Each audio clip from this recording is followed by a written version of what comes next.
আমেরিকার president Donald Trump ভারতসহ 60টি দেশের উপর নতুন শুল্ক চাপালেন।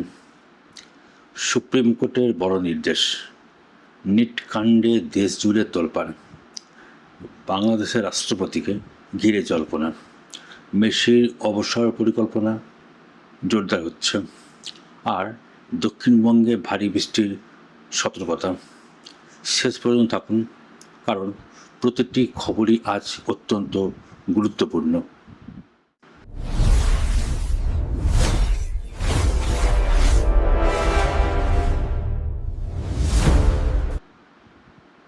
নমস্কার, আমি শিবনাথ খান।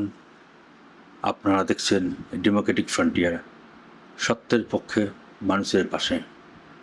আজকের সন্ধ্যা সংবাদে আপনাদের সবাইকে আমি স্বাগত জানাচ্ছি। শুরু করছি আজকের খবর। প্রথমেই আন্তর্জাতিক নতুন উত্তেজনা। ইরান যুক্তরাষ্ট্র সংঘাতে নতুন উত্তেজনা। লোহিত সাগর সংকটে তেলের দাম $100 ছাড়ালো। মধ্যপ্রাচ্যে ইরান যুক্তরাষ্ট্র সংঘাত আরও তীব্র আকার নিয়েছে। টানা প্রায় 2 সপ্তাহ ধরে যুক্তরাষ্ট্র ইরানের বিভিন্ন সামরিক লক্ষ্যবস্তুতে হামলা চালিয়ে যাচ্ছে। সর্বশেষ হামলার পর ইরান, বাহরিন ও জর্ডানে মার্কিন সামরিক হামলায় ড্রোন হামলার দাবি করেছে। যদিও এসব দাবির স্বাধীনভাবে নিশ্চিত করা যায়নি। এদিকে মার্কিন প্রেসিডেন্ট ডোনাল্ড ট্রাম্প ইঙ্গিত দিয়েছেন আপাতত আলোচনায় বসার পরিবেশ তৈরি হয়নি। অন্যদিকে ইরান যুদ্ধবিরতির প্রস্তাব প্রত্যাখ্যানের খবর অস্বীকার করে সংঘাত বৃদ্ধির জন্য যুক্তরাষ্ট্রকে দায়ী করেছে। এদিকে লোহিত সাগরে ইরান সমর্থিত হুথি বিদ্রোহীদের সৌদি তেলবাহী জাহাজ হামলার পর আন্তর্জাতিক বাজারে অপরিশোধিত তেলের দাম ব্যারেল প্রতি $100 অতিক্রম করে গেছে।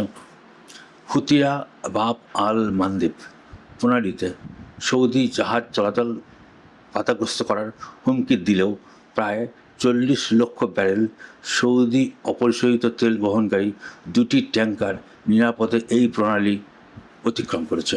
তবে সামুদ্রিক নিরাপত্তা বিশেষজ্ঞরা সতর্ক করেছেন, হুতিরা ভবিষ্যতে সৌদি সম্পর্কিত আরও বেশি জাহাজকে লক্ষ্যবস্তু করতে পারে। এরই মধ্যে বাহরিন, জর্ডান এবং কুয়েতে নিরাপত্তার সতর্কতা জারি হয়েছে এবং একাধিক দেশ তাদের নাগরিকদের অপ্রয়োজনীয় ভ্রমণ এড়ানোর পরামর্শ দিয়েছেন। পরে খবর আসছি। এটাও আন্তর্জাতিক। ট্রাম্পের ইঙ্গিত, ইরানের বিরুদ্ধে বৃহৎ হামলার সিদ্ধান্ত আসন্ন।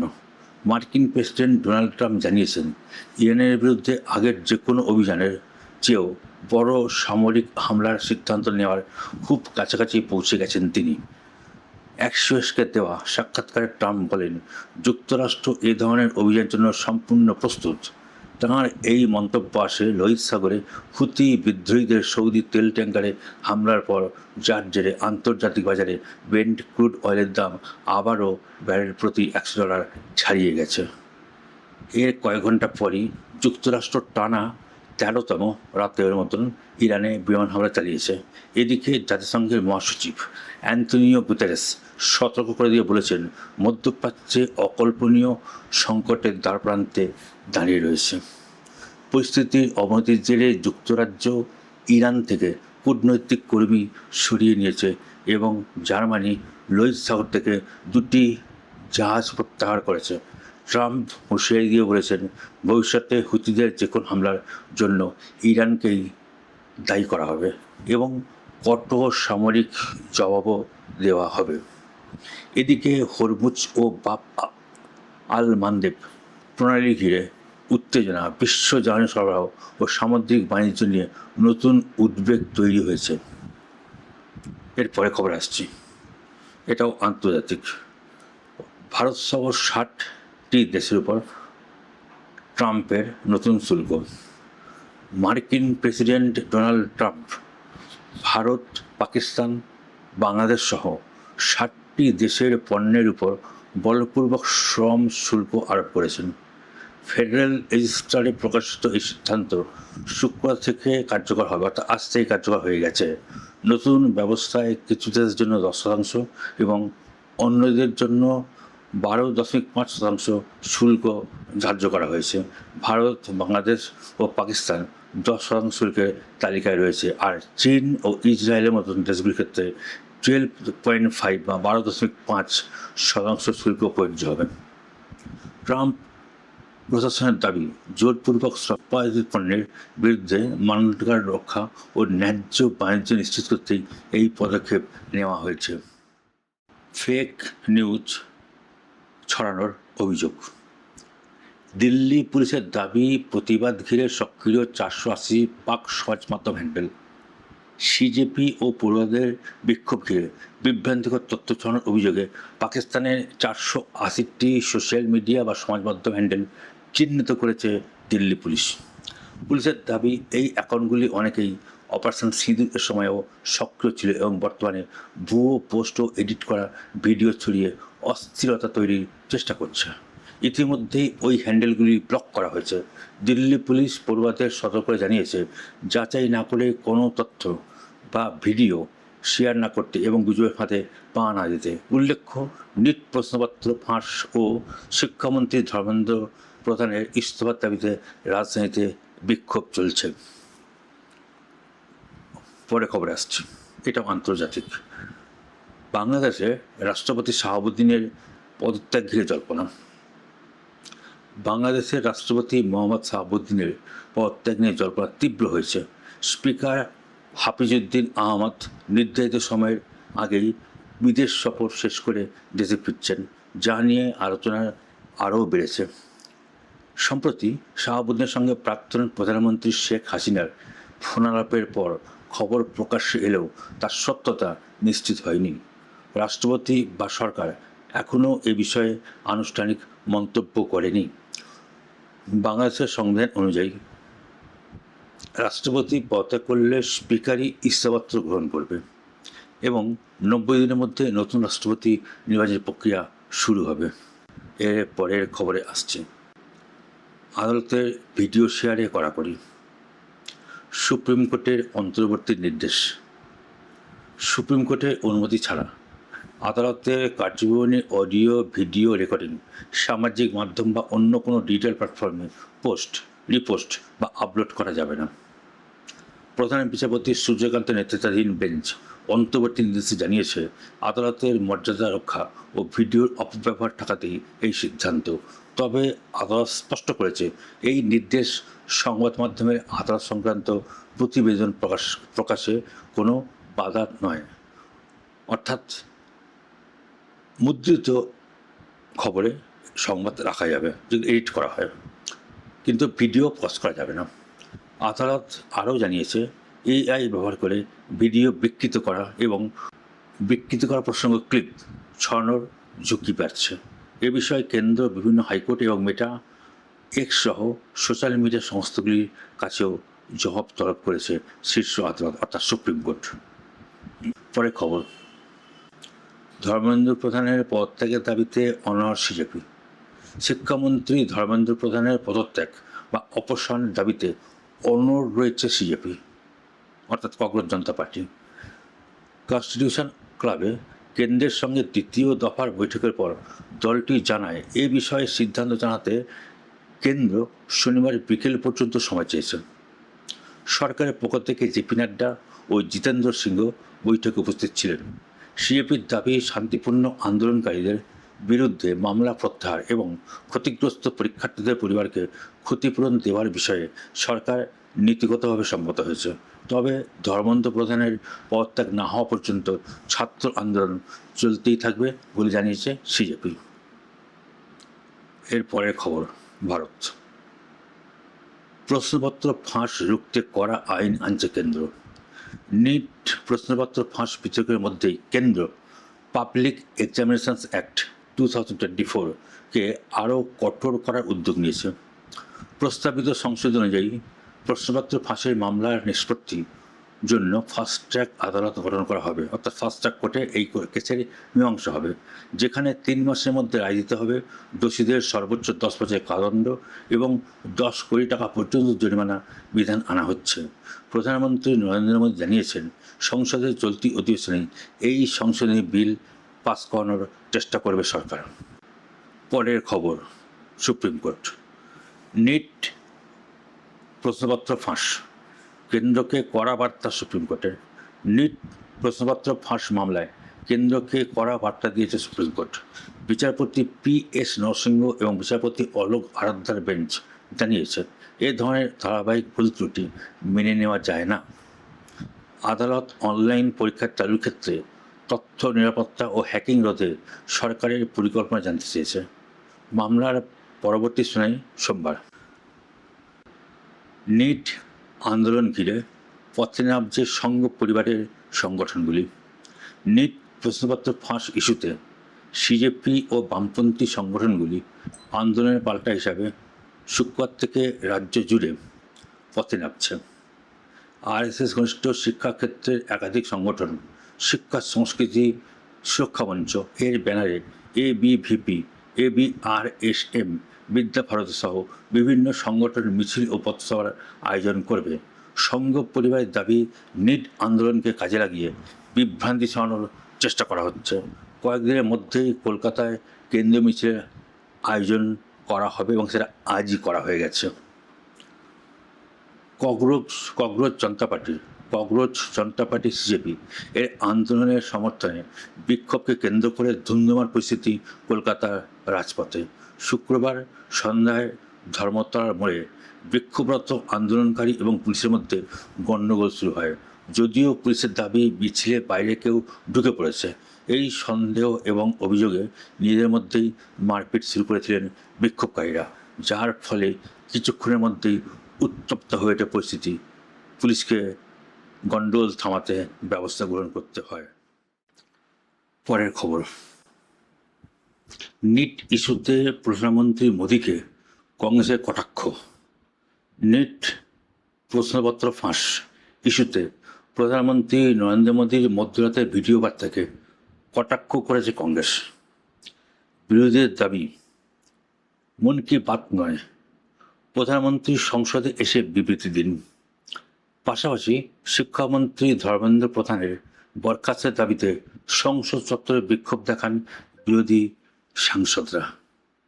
এই ইস্যুতে লোকসভা ও রাজ্যসভার কার্যক্রম দিনের তুলনায় আবারও মুলতবি হয়ে যায়, আজ পঞ্চম দিন। পরের খবর, নিট ইস্যুতে পাল্টা প্রচারে বিজেপি, অশান্তি রুখতে হুঁশিয়ারি। নিট প্রশ্নপত্র ফাঁস ইস্যুতে দেশ জুড়ে পাল্টা প্রচার শুরু করেছে বিজেপি। পশ্চিমবঙ্গে সাংবাদিক বৈঠকে মন্ত্রী তাপস রায় বলেন, শান্তিপূর্ণ আন্দোলনে কোনো বাধা নেই, তবে অশান্তি বা নৈরাজ্যের সৃষ্টির চেষ্টা হলে কড়া ব্যবস্থা নেওয়া হবে। তাঁর দাবি, রাজনৈতিক উদ্দেশ্য পরিস্থিতি অশান্ত করার চেষ্টা চলছে। পুলিশ ও প্রশাসন সতর্ক রয়েছে এবং আইন শৃঙ্খলা ভাঙার যে কোনো প্রচেষ্টা কঠোরভাবে মোকাবিলা করা হবে। পরের খবর, বাংলার প্রিয় মানুষ উত্তম কুমারকে নিয়ে। আজ উত্তম কুমারের মৃত্যুবার্ষিকী ছিল, মৃত্যুদিন, প্রয়াণ দিবস। উত্তম কুমারের মৃত্যুবার্ষিকীতে শ্রদ্ধা ফিল্ম সিটি সেন্টার এর ঘোষণা করলেন মুখ্যমন্ত্রী শ্রী শুভেন্দু অধিকারী। মহানায়ক উত্তম কুমারের 37তম মৃত্যুবার্ষিকীতে কেওড়াতলা, মহাশ্মশান ও ভবানীপুরে বাড়িতে শ্রদ্ধা জানান মুখ্যমন্ত্রী শ্রী শুভেন্দু অধিকারী সহ বিশিষ্ট ব্যক্তিরা। এদিন মুখ্যমন্ত্রী ঘোষণা করেন, উত্তম কুমারের স্মৃতিতে একটি আধুনিক ফিল্ম সেন্টার গড়ে তোলা হবে এবং উত্তম মঞ্চ এর সংস্কার করা হবে। পাশাপাশি আগামী 3 থেকে 6 সেপ্টেম্বর মহানায়কের জন্মশতবর্ষ উপলক্ষে বিশেষ উদযাপনের ঘোষণা করা হয়েছে। পরের খবর, আন্তর্জাতিক ফুটবল থেকে অবসরের পথে মেসি। আর্জেন্টিনার সংবাদ মাধ্যমের দাবি, লিওনেল মেসি আন্তর্জাতিক ফুটবল খেলা থেকে অবসরের পরিকল্পনা চূড়ান্ত করে ফেলেছেন। তিনি কোচ লিওনেল স্কালোনিকে জানিয়েছেন আগামী বিশ্বকাপে আর খেলবেন না। প্রসঙ্গত, আগামী বিশ্বকাপে মেসির বয়স হবে 43 বছর। তবে তরুণ দল গঠনের প্রক্রিয়ায় পাশে থাকতে আরও কয়েক মাস জাতীয় দলে হয়ে খেলবেন। এরপরই আন্তর্জাতিক ফুটবলকে বিদায় জানাবেন বলে জানিয়েছেন মেসি। পরের খবর, ছবি মুক্তির খবর। এই সপ্তাহে মুক্তি পাচ্ছে এক ঝাঁক বড় ছবি। 24শে জুলাই প্রেক্ষাগৃহে মুক্তি পাচ্ছে একাধিক ছবি। বাংলা ছবির মধ্যে উজান গঙ্গোপাধ্যায়ের পরিচালনায় কাতুকুতু বুড়ো এবং প্রয়াত রাহুল অরুণোদয় বন্দ্যোপাধ্যায়ের শেষ ছবি ছবিওয়ালা। প্রসঙ্গত, অরুণোদয় বন্দ্যোপাধ্যায় সাগরতে ডুবে বা শরীর সমাধি হয়ে উনি মারা যান। এটা কয়েক মাস আগের ঘটনা। সেই রাহুল অরুণোদয় বন্দ্যোপাধ্যায়ের ছবি, শেষ ছবি সম্ভবত ছবিওয়ালা, এটি আজ মুক্তি পেয়েছে এবং দর্শকের নজর কাটতে পারে, কারণ এর মধ্যে একটা ইমোশন বা সংবেদনতা জড়িয়ে রয়েছে। দক্ষিণী ছবির অনুরাগীদের জন্য থাকছে তলপতি বিজয়ের বহুল প্রতীক্ষিত জন নায়কন, যা তার শেষ ছবি বলেই জানা যাচ্ছে বা জল্পনা। পাশাপাশি মুক্তি পাচ্ছে জনপ্রিয় অ্যানিমেশন ফ্র্যাঞ্চাইজির শেষ অধ্যায় attack on Titan, the last attack, এই ছবিটি অ্যানিমেশন ছবি। এর পরের খবর, বিজ্ঞানের খবর। নিশারের চোখে অ্যান্টার্কটিকায় হামিং বার্ড আকৃতির বিস্ময়। নাসা ইসরোর নিশার NISAR এর যে স্যাটেলাইট অ্যান্টার্কটিকায় বরফের নিচের এমন সব সূক্ষ্ম বৈশিষ্ট্য তুলে ধরেছে যা সাধারণ ক্যামেরায় দেখা যায় না। সদ্য প্রকাশিত একটি রাডার ছবিতে হামিং বার্ড সদৃশ আকৃতি নজর কেড়েছে। ছবির বিভিন্ন রং বরফের সঙ্গে মাইক্রোওয়েভ সংকেতের প্রতিফলন ও মিথস্ক্রিয়ার পার্থক্য দেখাচ্ছে। বিজ্ঞানীদের মতে এই প্রযুক্তি বরফের গভীরের গঠন, হিমবাহের গতিবিধি এবং জলবায়ু পরিবর্তনের প্রভাব আরও নিখুঁতভাবে বা নির্ভুলভাবে পর্যবেক্ষণে গুরুত্বপূর্ণ ভূমিকা রাখবে। বৈভবের প্রশংসায় পঞ্চমুখ শ্রেয়স, জয়ের স্বস্তি ভারতের অধিনায়কের। জিম্বাবুয়ের বিরুদ্ধে T20-তে 19 বলে দুরন্ত অর্ধশতরান করে ভারতের জয়ে বড় ভূমিকা নিয়েছেন বৈভব সূর্যবংশী। তার নির্ভীক ব্যাটিংয়ের প্রশংসা করে অধিনায়ক শ্রেয়াস আয়ার বলেন, বৈভবের আত্মবিশ্বাস অসাধারণ। অধিনায়ক হিসেবে প্রথম জয়ের পর স্বস্তির কথাও জানান তিনি। প্রায় 2 বছর পর জাতীয় দলে ফিরে প্রথম বলেই উইকেট নিয়ে ম্যাচ সেরা হন মায়াঙ্ক যাদব। আজ শুরু হলো স্কটল্যান্ডের গ্লাসগোতে Commonwealth Games 2026। Glasgow Commonwealth Games 2026 শুক্রবার থেকে ভারতের আজ থেকে শুরু হচ্ছে বা শুরু হয়ে গেছে। আমার কাছে এই মুহূর্তে কোনো খবর নেই, খবর পেলে আমি জানিয়ে দেবো। পুরুষদের দলগত ও ব্যক্তিগত ইভেন্টে অংশ নেবেন তপেশ্বরনাথ দাস, সতীশ কেপি, তপন মহান্তি ও যোগেশ্বর সিং। বক্সিং, ভারোত্তোলন ও অ্যাথলেটিক্সে ভারতের কাছ থেকে বড় সাফল্য আশা করা হচ্ছে। উদ্বোধনী অনুষ্ঠানে ভারতের পতাকা বহন করেন অলিম্পিক পদকজয়ী মীরাবাই চানু এবং লাভলিনা বরগোহাঁই। প্রসঙ্গত, দুজনে কিন্তু উত্তর পূর্ব ভারতের বাসিন্দা। এবারে আবহাওয়ার খবর। দক্ষিণবঙ্গের 4 জেলায় ভারী বৃষ্টির সতর্কতা। শ্রাবণের শুরুতে দক্ষিণবঙ্গে ফের বৃষ্টির দাপট বেড়েছে। আলিপুর আবহাওয়া দপ্তরের পূর্বাভাস অনুযায়ী দক্ষিণ 24 পরগনা সহ পূর্ব ও পশ্চিম মেদিনীপুর এবং ঝাড়গ্রামে ভারী বৃষ্টির সম্ভাবনা রয়েছে। কলকাতা সহ হাওড়া, হুগলি, উত্তর 24 পরগনা, নদিয়া, বীরভূম সহ একাধিক জেলায় বজ্র বিদ্যুৎ সহ বিক্ষিপ্ত ও ঘন্টায় 30 থেকে 40 কিলোমিটার বেগে ঝোড়ো হাওয়া বইতে পারে। উত্তরবঙ্গে আপাতত বৃষ্টির দাপট কিছুটা কমলেও আগামী সপ্তাহে দার্জিলিং, কালিম্পং, আলিপুরদুয়ার ও জলপাইগুড়িতে ফের ভারী বৃষ্টির সম্ভাবনা দেখা যাচ্ছে। কলকাতায়ও আগামী কয়েকদিন দফায় দফায় বৃষ্টি চলতে পারে। এই ছিল আজকের গুরুত্বপূর্ণ জাতীয়, আন্তর্জাতিক, রাজ্য এবং আবহাওয়ার সমস্ত আপডেট বা খবরের প্রতিটি বিষয় নির্ভরযোগ্য সূত্র থেকে যাচাই করে আপনার সামনে তুলে ধরাই আমাদের লক্ষ্য। আপনার যদি এই সংবাদটি ভালো লেগে থাকে তাহলে ডেমোক্রেটিক ফ্রন্টিয়ারকে অনুসরণ করুন এবং আপনার মতামত অবশ্যই আমাদের জানাতে ভুলবেন না। আমি শিবনাথ খান, ডেমোক্রেটিক ফ্রন্টিয়ার পরিবারের পক্ষ থেকে আপনাদের সবাইকে জানাই আন্তরিক ধন্যবাদ ও শুভেচ্ছা। আপনারা সবাই ভালো থাকুন, সুস্থ থাকুন, নিরাপদে থাকুন। নমস্কার, বন্দে মাতরম, জয় হিন্দ।